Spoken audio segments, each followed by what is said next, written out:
Hi, I'm Pot, and I'm a random person here in Dubai! Yeah. Mag-share lang ako ng mga bagay na na-experience ko dito sa Dubai na talaga namang nakaka-impress or What? May ganito? OMG! Parang mga ganun yung datingan sa akin. Isa sa mga bagay na talagang nagpa-wow sa akin dito sa Dubai is their metro system. So, para siyang yung MRT, LRT, or PNR natin sa Pilipinas. Pero, they call it Dubai Metro. And grabe, nakaka-impress talaga yung Dubai Metro. As in, parang yung sa mga bagay na nakakaloka, loka na nalaman ko sa Dubai Metro is driverless siya. As in, wala siyang driver. Operated siya by mechanical magic or something like that. Hindi ko alam yung tamang term. Pero yun, driverless train siya. So, wala kang aawayin kapag na-delay ang trip mo. Pero, another thing that I learned dito sa Dubai Metro is hindi daw nalilate. Or, in my experience, hindi nalilate dumating yung train. Like, pag tinignan mo sa Google Maps or sa schedule, pag 3:30 yung nakalagay na dadating yung train sa station na to, like for example, Union Station, 3:30 talaga siya dadating. Tapos, another thing na talaga naman nakaka-impress din is their safety sa metro station talaga nila mismo. Kasi, meron harang na glass na parang sa Japan. Pero yung sa Japan kasi parang may harang lang. Pero dito, fully glass talaga yung harang. Nabubukas lang yung pintuan ng glass door kapag dumating na yung train at bumukas na rin yung door niya. So, may iiwasan dito yung mga trippers na mga gustong tumalon at ma-experience yung baba ng train.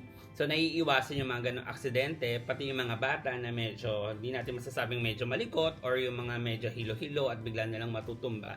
So, napaka-safe niya para sa mga tao. Pangatlo, napakalinis niya na and not just the train itself, pero yung mismong train station. Ang linis niyang tignan, parang high class siyang tignan. And then yung mga yung mga loading station niya, merong mga tao din na mag-aasikaso sa ito. Tapos meron din siya ng mga automated na na loading station or bilihan ng ticket. Tapos pwede ka magbayad ng card. So, nakakatuwa siya. Kasi sa Pilipinas, yung MRT tsaka LRT natin na mga parang ATM station, sometimes hindi na nga siya gumagana. Tapos hindi rin siya tumatanggap ng card. Yun. Tapos, nakakatuwa rin dito sa Dubai Metro Station kasi meron siyang 3 cabin. So, sa atin kasi, ang cabin lang natin is yung regular cabin, tas yung women's PWD or people with traveling with children cabin sa may dulo. Dito, 3 yung klase ng cabin. They have the regular cabin, they have the women's and children cabin. Siguro kasama na din yung PWD tsaka yung mga seniors. Ayan. At tsaka, ang nakakasosyal na, wait, pakita ko sa inyo. Gold cabin. Ayan. Ito yung card pala nila. Ito yung parang VIP card natin sa Pilipinas. Sa kanila ang tawag dito ay Knoll card. Ayan. So, yung gamit ko ngayon ay gold class card. So, ang difference ng regular cabin tsaka ng gold class cabin is may sariling cabin yung gold. So, kadalasan nandun siya sa pinakaunahan. So, ano bang meron dun sa gold class cabin? Mas maganda yung upuan mo, pero mas konti siya. Tapos, feeling ko mas malamig. Or And then, mas maganda yung view mo. Since driverless siya, yung pinaka dulo nung train, sayong-sayo din. So, pag dumadaan yung train dun sa may mga view, ang ganda ng panoramic scene mo. Nakitang-kita mo talaga. Tapos pwede mo siyang i-video, pwede mo siyang i-timestamp or something like that. So, yun yung isa sa mga bonus din ng gold cabin. Ang difference lang din ng, kunyari ito yung silver or yung regular. Silver kasi yung kulay ng regular card. Silver tapos gold. Ang catch lang niya is kung ang charge sa silver or sa regular cabin ay 5 dirhams, pag gold cabin ang ginamit mo, magiging 10 dirham siya. So, doble. Pero you got the special treatment naman. Ayun. So, if you feel special, you feel class, you feel gold, charot. Yan. So, yun naman yung pinaka, niya, parang difference niya sa isa't isa. At tapos, ano pa ba? Another random thing din about sa metro station na gold cabin. So, sabi ko nga sa'yo, may parang special treatment or special channeling ka dito sa gold cabin. Pero, kapag ito yung tinap mo sa entrance, kahit magpunta ka sa silver na cabin, gold cabin pa rin yung i-charge sa'yo. So, doon nagmamatter yon. Tapos, halimbawa naman ay silver yung or regular card yung ginamit mo. Tapos, nagpunta ka sa gold cabin, lagot ka. Lagot ka. Charot. Ayun. Kasi, only gold card holders can use the gold cabin. Tapos, may mga random, hindi naman lagi, pero may mga random na nag-check. Parang mga inspector sa bus sa atin. Tapos, may dala-dala silang parang device, parang ganyan. May device sila. Tapos, check na rin yung card mo.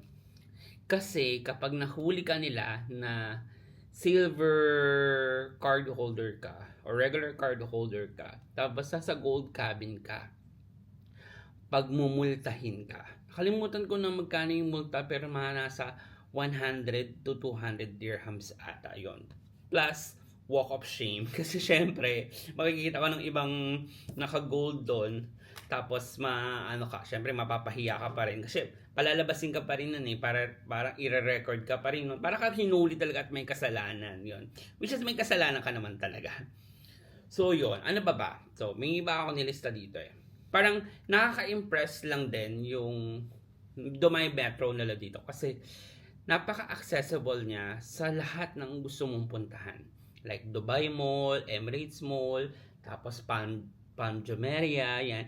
Halos napaka-useful ng Dubai Metro. Tapos, mas nakakatipid to kaysa gagamit ka ng mga Uber or Careem nila. Yung Careem is parang Uber din yun. Yun, tapos, mas mabilis din. Mahirap lang siya sa rush hour, syempre.